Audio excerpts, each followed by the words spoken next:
Hello friends, welcome back to my channel.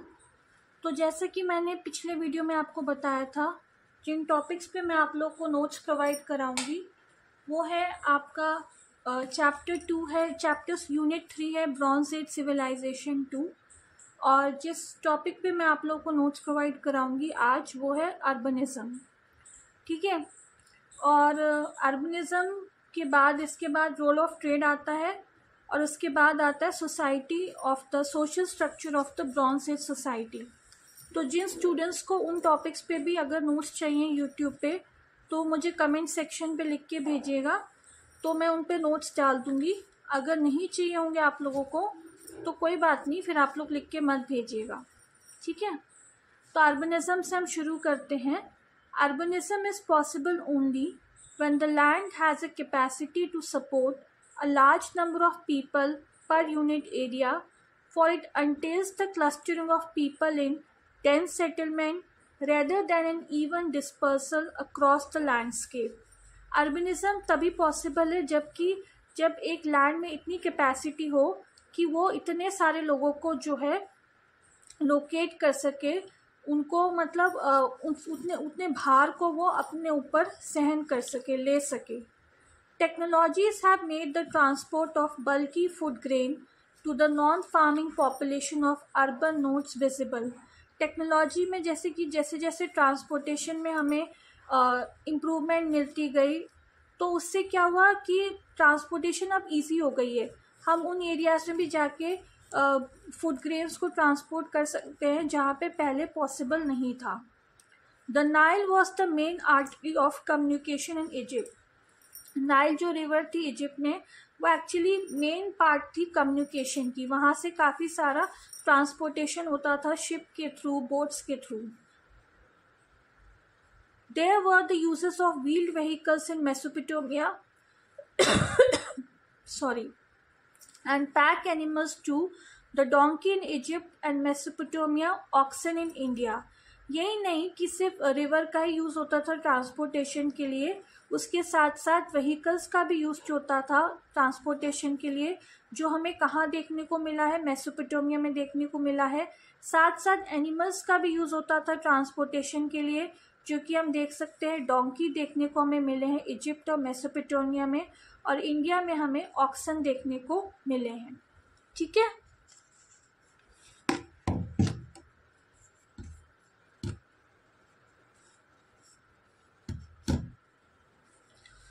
In the Bronze Age, producers of non-subsistence goods were largely dependent of the rulers or temple। जो लोग मतलब agriculture से related नहीं थे और कोई activity में इन्वॉल्व थे, किसी क्राफ्ट में इन्वॉल्व थे, वो लोग किस पे डिपेंडेंट थे? रूलर्स पे डिपेंडेंट थे, या जो टेम्पल के प्रीस्ट होते थे उन पे डिपेंडेंट थे। A non labouring ruling elite ensured not only law and order but the administrative structure on which the division of labor could be organized। जो आपका रूलिंग एलीट थी, रूलर्स थे, वो सिर्फ लॉ एंड ऑर्डर को ही नहीं maintain करते थे, वो एडमिनिस्ट्रेटिव स्ट्रक्चर को भी देखते थे, और वो एक्चुअली लेबर किस तरीके से फंक्शन करी, किस तरीके से लेबर को ऑर्गेनाइज करना है, उन चीज़ों पर भी वो ध्यान डालते थे। An overarching administrative and regulatory structure such as this ran on system of recording and calendar keeping। हर एक चीज़ का रिकॉर्ड रखा जाता था, हर एक चीज़ को day to day, time to time maintain किया जाता था, ताकि एडमिनिस्ट्रेशन चलाने में जो है प्रॉब्लम ना आए। ठीक है। तो अब हम आगे के पॉइंट्स पढ़ेंगे। नेक्स्ट पॉइंट है, the city was very different from the village community और ट्राइब। सिटी लाइफ जो है विलेज कम्युनिटी, विलेजेस से बहुत ज़्यादा अलग थी। People were linked together not by the ties of kinship as in tribal society, not by custom, tradition and belief as co resident of a village community, but by interdependence and functional complementarity. मतलब villages city से क्यों different थे? क्योंकि villages में जो है kinship चल रहा था। किनशिप जो है आपने अपने फर्स्ट चैप्टर में पढ़ाई होगा, वहाँ पे किनशिप का एक टॉपिक है। अगर आप लोगों को नहीं समझ में आया तो आप लोग मुझे कमेंट सेक्शन पे लिख के भेजिएगा, मैं आपको बता दूंगी कि किनशिप क्या होता है। तो एक्चुअली विलेजेस में जो है किनशिप सिस्टम अभी भी चल रहा था, लेकिन सिटी पे जो है किनशिप सिस्टम नहीं चल रहा था, जिस वजह से देखा जाए जो सिटी लाइफ थी वो विलेज लाइफ से काफ़ी हद तक डिफरेंट थी। Rulers have a central role in this social transformation. और सिटीज़ में किनशिप वाला रूल इसलिए नहीं था क्योंकि रूलर्स ने बहुत ज़्यादा मतलब चेंजेस लाए थे, और इस वजह से सिटीज़ में इतना ज़्यादा जो है सोशल ट्रांसफॉर्मेशन आया था। सुमेर वॉज द मोस्ट और urbanised of all our region. जो सबसे ज़्यादा अर्बनाइज्ड सिटी था वो था हमारा Sumer. The great centres of public life, the temple and the palace with their imposing architecture and immensely complex record keeping were urban institution। आपको urban cities में क्या क्या देखने को मिलेगा? टेम्पल्स देखने को मिलेंगे, पैलेस देखने को मिलेंगे। वहाँ का आर्किटेक्चर ऐसा था कि आपको दिखेंगे कि वहाँ पे जो है वहाँ पे जो है रिकॉर्ड कीपिंग के लिए जो है अलग से जगह बनाई जाती थी। तो ये सब चीज़ें आपको विलेजेस में देखने को नहीं मिलेंगी। ये सारी चीज़ें आपको कहाँ देखने को मिलेंगी? टेम्पल्स में, सॉरी, अर्बन सिटीज़ में देखने को मिलेंगी। ठीक है।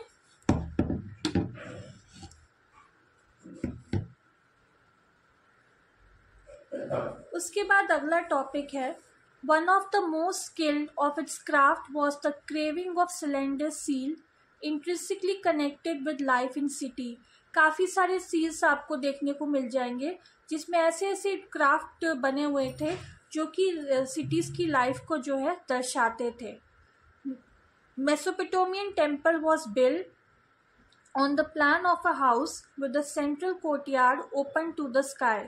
जो मेसोपोटामिया में टेम्पल्स बने हुए थे उनका प्लान जो एक हाउस की तरह था, एक हाउस की तरह उनका पूरा प्लान बना हुआ था, और उनका कोर्टयार्ड जो था स्काई की तरफ खुला हुआ था, जिनको हम पहले ज़माने में, जैसे आज भी कई घरों में हैं, मतलब पहले के टाइम में उनको हम आंगन कहते थे। ठीक है। Palaces on the other hand were truly imposing structure use with protective perimeter wall, storerooms and indirect and closely guarded access to the ruler's throne room। Palace कैसे बनते थे? पैलेस ऐसे होते थे जिनकी वॉल्स जो बहुत बड़ी बड़ी होती थी, वहाँ पे स्टोर रूम होते थे, और एक रूलर का जो अलग से एरिया होता था। देखा होगा आपने, एक राजा का हमेशा से एक अलग सा रूम होता है जहाँ पे उसकी गद्दी होती है और उनके अलग से बेड वगैरह होते हैं। तो इस टाइप से जो है रूलर्स के जो है रूम्स जो हैं बनाए जाते थे। ठीक है। चलिए अब आगे के पॉइंट्स पढ़ते हैं। उसके बाद जो नेक्स्ट पॉइंट है वो ये है, a huge city like Uruk came about in the beginning of the early dynastic period. सबसे पहले जो हमने जिस सिटी के बारे में पढ़ा वो था आपका सुमेर। उसके बाद हम पढ़े अब अगला सिटी जिसका नाम है उरक। The heroic king Gilgamesh built the city wall of Uruk। उरक का जो किंग था वो कौन था? गिलगामेश था, और उन्होंने जो है सिटी वॉल बनवाई थी उरक के अंदर। The cities of Egypt as compare to Mesopotamia are largely inaccessible to the archaeologist पिल्क। जितना अर्बनाइजेशन आपको मेसोपोटामिया में देखने को मिलता है उतना आपको इजिप्ट में देखने को नहीं मिलेगा। उसके रीज़न क्या क्या है? सबसे पहला रीज़न है राइजिंग सबसॉइल वाटर। जैसे कि आप देख सकते हैं मेफिस जो इजिप्ट का पहला कैपिटल था। दूसरा, the tendency for ancient town to spread laterally along the valley. मतलब जो ज़्यादातर टाउन्स थे वो वैले के अराउंड जो है स्टैब्लिश हुए थे। तीसरा था मॉडर्न कल्टिवेशन। चौथा था location of a great number of cemeteries near habitation. जहाँ पे लोग सेटल थे, यानी कि वैले के आसपास ही लोग सेटल थे, तो वहाँ पे आपको बहुत बड़ी मात्रा में सीमेंट्रीज देखने को मिलेंगी। Mohenjodaro occupies pride of place when urban archaeology is concern. As compare to Egypt हम देखेंगे तो मोहेंजोदारो में आपको ज़्यादा अर्बनाइजेशन देखने को मिलेगा। ठीक है।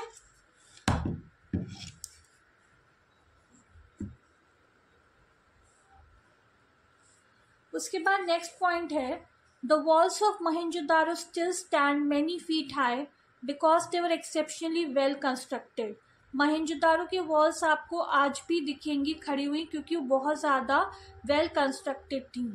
On the Mohenjodaro citadel were located the Great Bath, the storage structure, a large residence with a fenestrated courtyard, and a hall so large that its roof was supported by brick pillar। Great बात तो आप लोगों ने मेरे ख्याल से class 6 से बात चली आ रही है कि मोहनजोदारो जो है ग्रेट बात के लिए बहुत ज़्यादा पॉपुलर है। वहाँ का जो ग्रेट बात जो बना था वो मतलब इतना मजबूत है कि आज भी आप लोग अगर बुक्स वगैरह में देखो, उसकी फ़ोटोज़ देखो, तो अभी भी वो एज सिमिलर लगता है जितना कि वो इतने साल पहले बना था। ठीक है, तो मोहनजोदारो को अगर हम अर्बनाइजेशन के पॉइंट ऑफ व्यू से देखें तो सबसे बड़ा जो उनका अचीवमेंट था वो था ग्रेट बाथ। ठीक है, अब हम आगे के पॉइंट्स पढ़ते हैं।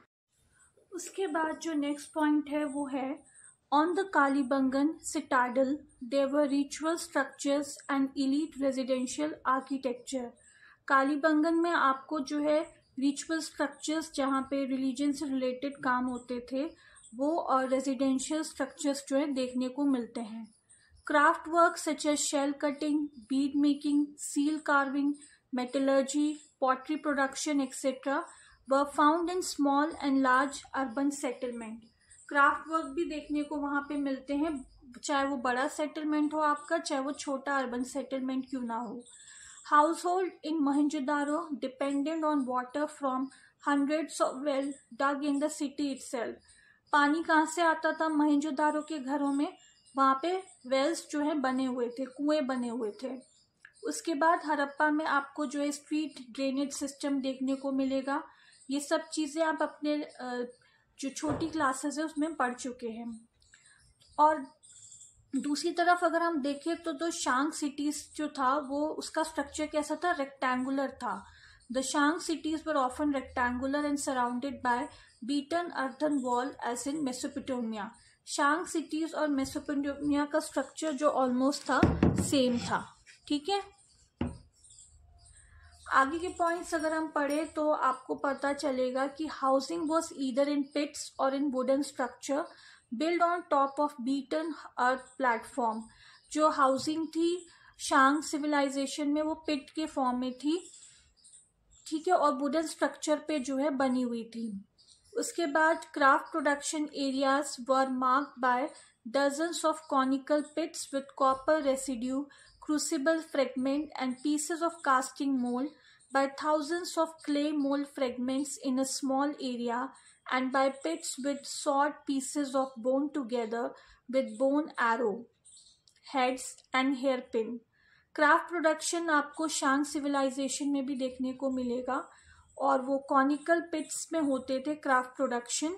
वहाँ पे आपको कॉपर रेजिड्यूज देखने को मिलेंगे, कास्टिंग मोल्ड देखने को मिलेंगे, क्ले के काफ़ी सारे आइटम्स देखने को मिलेंगे। ठीक है, अब हम लास्ट के 3 पॉइंट्स पढ़ते हैं। Next point is in the late Shang capital Anyang there were areas with pit houses of the populace with bone and stone tools। Pits were used for storage of grain, metal weapon, stone sickles and workshop। Kinship existed। तो शांग का capital था जिसका नाम था आन्यांग। वहाँ पे आपको पिट houses मिलेंगे जहाँ पे आपको बोन और स्टोन टूल्स मिले हैं। और पिट्स जो है किस लिए यूज़ होते थे? ग्रेन को स्टोर करने के लिए, मेटल वेपन्स को रखने के लिए। और उस टाइम पे जो है शांग डायनेस्टी में क्या एग्जिस्ट करता था? किनशिप एग्जिस्ट करता था। ठीक है, the connection between bronze age urbanization and the political development of states and emergence of ruling elite is hopefully now clear। I hope ये जो कनेक्शन है ब्रॉन्ज एज अर्बनाइजेशन का और ब्रॉन्ज एज अर्बनाइजेशन के साथ साथ जो स्टेट्स में पॉलिटिकल डेवलपमेंट हुए और काफ़ी सारे रूलिंग इलीट्स उस टाइम पे इमर्ज हुए, ये सब आप लोगों को अब क्लियर होगा। अर्बनाइजेशन को हम किससे कनेक्ट करते हैं? क्राफ्ट से कनेक्ट करते हैं। ठीक है, क्राफ्ट के जो स्किल्स है उनसे कनेक्ट करते हैं, इंस्टीट्यूशन से कनेक्ट करते हैं और काफ़ी सारे जो प्रोडक्शनल एक्टिविटीज़ होते हैं और इंफ्रास्ट्रक्चरल एक्टिविटीज़ होते हैं उनके साथ हम कनेक्ट करते हैं।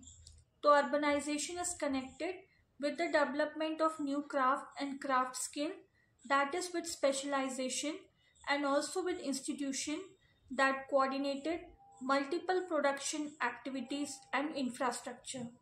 ठीक है, तो यहाँ पे टॉपिक आप लोगों का फिनिश होता है।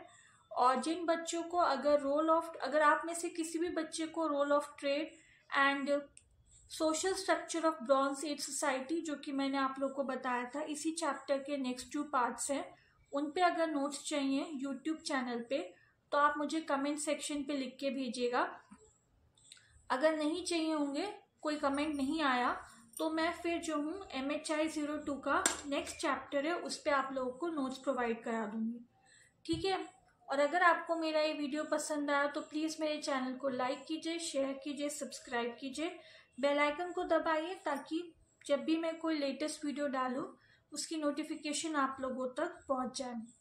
स्टूडेंट्स, मैं वीडियोस बनाती हूँ, डालती हूँ, नोट्स भी रेगुलरली मेरी कोशिश होती है डालूँ, लेकिन मैंने देखा आप लोग व्यूज़ नहीं देते हो, आप लोग लाइक नहीं करते हो, कुछ तो देख के सब्सक्राइब भी नहीं करते। चलो सब्सक्राइब नहीं करते, नहीं पसंद आया वो बात समझ में आती है, लेकिन जो मेरे अपने ही सब्सक्राइबर है कम से कम वो लोग तो देखो, कम से कम व्यूज़ तो दो, पूरा तो देखो। एक पॉइंट देख के अगर आप इस चीज़ को हटा दोगे या पूरा वीडियो नहीं देखोगे तो कैसे चलेगा। अभी मैं आप लोगों को इसलिए नोट्स प्रोवाइड करा रही हूँ ताकि मैं मानती हूँ एग्जाम में भी आप लोग के बहुत दूर है, मई जून में होंगे, लेकिन अभी से हम तैयारी शुरू करेंगे तब तो जाके हम कंप्लीट कर पाएंगे। इतना बड़ा कोर्स है, उसमें से भी हमें सिर्फ इम्पॉर्टेंट चीज़ें लेनी, क्योंकि इस पूरे इतने बड़े कोर्स को हम कवर नहीं कर सकते, ये आप लोग भी समझते हैं, मैं भी समझती हूँ। पर अगर आप रेगुलरली अभी धीरे धीरे पढ़ना शुरू करोगे, चीज़ों को समझना शुरू करोगे, तभी तो आगे जाके आप उसको मतलब कर पाओगे, है ना। तो मेरी आप लोगों से यही रिक्वेस्ट है कि प्लीज़ चैनल को आप लोग देखिए, नोट्स को आप लोग देखिए, समझिए। और ऐसा नहीं है, मैं हिंदी मीडियम में भी नोट्स डालना चाहती हूँ, पर अभी मैं पहले इंग्लिश मीडियम वाले ही मतलब व्यूज़ नहीं दे, तो मुझे लगता है हिंदी मीडियम वाले तो क्या ही देंगे। तो इसलिए मैंने आप लोगों का, मैंने पिछले जो 2 चैप्टर्स थे उस पर आप लोगों को पूरे नोट्स प्रोवाइड कराए पूरे चैप्टर के, लेकिन कुछ नोट्स तो सब बच्चों ने देखे, कुछ ने बिल्कुल भी उसका रिस्पॉन्स नहीं किया, है ना। तो इसलिए मैंने सोचा जो टॉपिक्स आप लोग चाहते हो कि मैं डालूं, मैं स्पेशली बेसिकली उसी पे डालूं तो ज़्यादा बेटर है। तो इसलिए मैंने सोचा कि मैं हर चैप्टर का एक टॉपिक तो डाल दूंगी, लेकिन बाकी टॉपिक्स जब आप लोग कहेंगे तब डालूंगी, वरना मैं नहीं डालूंगी। ठीक है, और जिन बच्चों को इस चैप्टर से रिलेटेड नोट्स चाहिए हो, सॉल्व असाइनमेंट्स चाहिए हो या previous year solve question paper चाहिए हो, तो वो मेरे व्हाट्सएप नंबर पे जो है कांटेक्ट कर सकता है। नीचे डिस्क्रिप्शन बॉक्स में व्हाट्सएप नंबर है, आपको उस पर सिर्फ मैसेज करना है, कॉल नहीं करना है। आज के लिए बस इतना ही था, नेक्स्ट वीडियो तक बाय।